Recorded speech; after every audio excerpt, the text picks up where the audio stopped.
Hello and welcome to my game Super 112 Bros, which is basically a remade version of Super Mario Bros through Python. To start off, there are a couple of cool features. So the first is just the instructions page, which gives a basic overview of gameplay. And then, of course, there's the customize page. And with this page, the user can interact with any of these bottom buttons to try and change the preferences of their levels and create their own sort of map.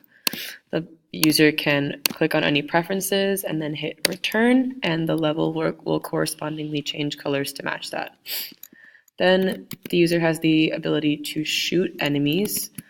They can also interact with power-ups. So there are a couple of power-ups to make note of. The first is the star, which will increase speed. Then we have the heart, which will increase the number of lives. And then a coin will increase score. It's also important to note that getting coins is a strategic move for the player, because while they can jump an unlimited number of times while they're up in the air, they can't actually jump when they're on a platform. So if you want coins that are up in the air, you have to work and plan around the platforms to get to them. That being said, the first level scrolls pretty slowly just to make sure that the first level is pretty easily completed. And then the second level and third level will move faster and have more enemies, which will make them increasingly more difficult. Once a player beats the first level, they can move on to the next one.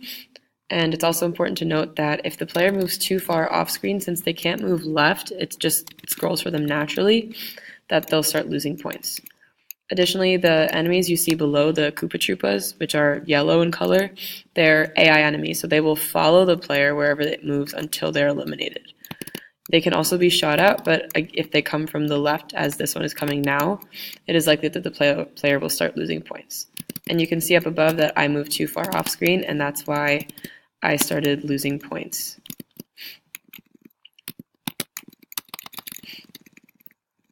And this level is the third level, and you can see that the scroll is a little bit faster. And so once the player beats the game, meaning that they don't have lives that are negative or their score is above 0, they'll get to this winning page and they'll have the opportunity to save their score. So if they press H, they'll be taken to this screen, which displays their score and then gives them the chance to type their initials. And once they type their initials, it'll be written into a text file and then redisplayed in a leaderboard sort of format. And then if they want, they can go back and play again. And that's my game.